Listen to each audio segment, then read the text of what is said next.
नमस्कार, आप देख रहे हैं जेबीटी लाइव और आपके साथ मैं हूं शंकर दत्त पंत। नजर डाल लेते हैं गुजरात की तमाम अहम खबरों पर। गुजरात सरकार ने गुरुवार को अनधिकृत निर्माण को लेकर एक नई नीति की घोषणा की है। इस नीति के तहत गुजरात औद्योगिक विकास निगम जीआईडीसी द्वारा नियंत्रित औद्योगिक क्षेत्रों के अंदर अनधिकृत निर्माण को नियमित किया जाएगा। नई नीति वर्तमान में 220 औद्योगिक क्षेत्रों में कार्यरत लगभग 70,000 औद्योगिक इकाइयों को कवर करेगी।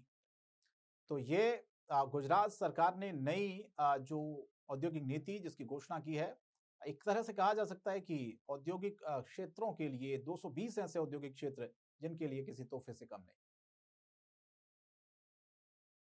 धर्मपुर के मालमपाड़ा में तस्करों ने एक कार्यालय के गोदाम को निशाना बनाया, जहां चोरों ने लगभग 9,26,634 रुपए के सामान पर हाथ साफ कर लिया। धर्मपुर थाना पुलिस ने तहरीर दी। पुलिस में तहरीर दी गई कि चोरी की घटना को लेकर एलसीबी व धर्मपुर पुलिस भी मौके पर पहुंची और इस पूरे मामले की जांच पड़ताल शुरू की। हालांकि अब देखना होगा कि किस तरह से चोरों को पकड़ा जाता है, क्योंकि कुछ जो तस्वीरें हैं वो सीसीटीवी में भी कैद हुई हैं। उसके बाद अब आने वाले दिनों में ऐसी घटनाओं को कैसे रोका जाए, ये भी पुलिस के लिए टास्क है और साथ ही साथ चोरों को गिरफ्तार करना भी। और वहीं गुजरात के बनासकांठा के बड़गाम गांव में छपी से आ रही एक वैन में आग लग गई। जी हां, आग लगने के कारण वैन जलकर खाक हो गई। इसकी सूचना तुरंत फायर ब्रिगेड को दी गई और मौके पर पहुंचकर आग पर काबू पाया गया। पुलिस से मिली सूचना के आधार पर पूरी घटना में हालांकि कोई हताहत नहीं हुआ है। एक बड़ी यहां पर घटना हो सकती थी, लेकिन तुरंत ही आग पर काबू पाया गया।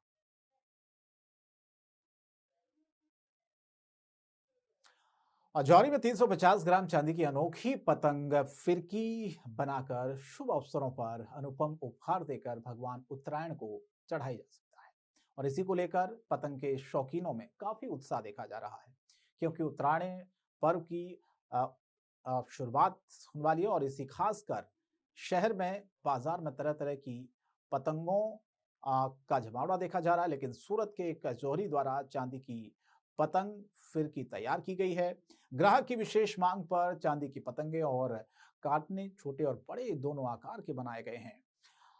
लोग इसका इस्तेमाल शुभ अवसरों पर अनोखे उपहार देने के लिए कर सकते हैं। इसीलिए उत्तरायण में भगवान को चढ़ाने के लिए चांदी की छोटी पतंगों और छोटी स्पिनरों की बहुत डिमांड रहती है और इसीलिए आकर्षण का केंद्र भी बनी हुई है।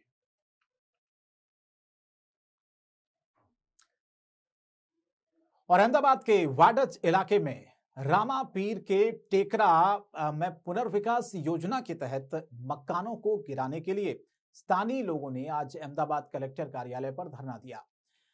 रामा पीर की पहाड़ी को तोड़े जाने के विरोध में बड़ी संख्या में महिला पुरुष इकट्ठा हुए और विरोध करने लगे। उन्होंने कलेक्टर को अर्जी देकर निवेदन किया कि हमारे रामपीर के टीले को नहीं गिराया जाए। अब देखना होगा कि उनकी इस अपील का प्रशासनिक अधिकारियों पर कितना असर पड़ता है।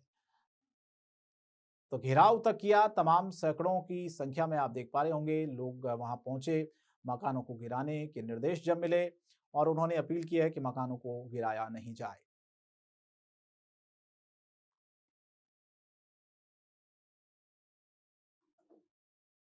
और खबर राजकोट से है। राजकोट में अंतर्राष्ट्रीय पतंग महोत्सव धर्मेंद्र सिंह जी कॉलेज मैदान में आयोजित किया जाता है, जिसमें देश विदेश से पतंगबाज हिस्सा लेने पहुंचे।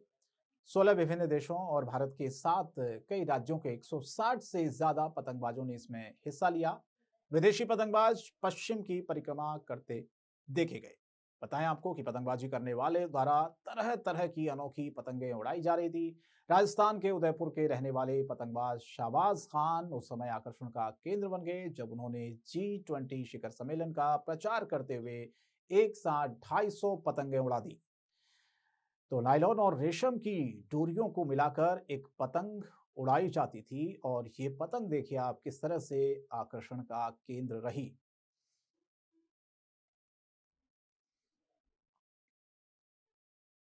और आगे बढ़ते हैं। सूरत शहर के ग्रामीण इलाके में ट्रैफिक पुलिस ने 73 राष्ट्रीय मार्ग सलामती सप्ताह का आयोजन किया, जिसमें सूरत जिला ट्रैफिक और कडोदरा ट्रैफिक ने कडोदरा चार रास्ता के पास नागरिकों को रोक रोक कर फूल देकर उन्हें सम्मानित किया। साथ ही उन्हें यातायात के नियमों का पालन करने के लिए जागरूक किया, क्योंकि बहुत से ऐसे लोग थे जिन्होंने हेलमेट नहीं पहना था, जो यातायात के नियमों का पालन नहीं करते। लेकिन ये एक अनोखी पहल की गई या एक अच्छी शुरुआत कही जा सकती है, ताकि लोगों को यातायात के नियमों का पालन करना है इसकी उन्हें जानकारी हो। और एक अलग अंदाज में पुलिस ने भी लोगों को समझाया कि वो यातायात के नियमों का पालन करें अगर वो सड़क पर चल रहे हैं तो।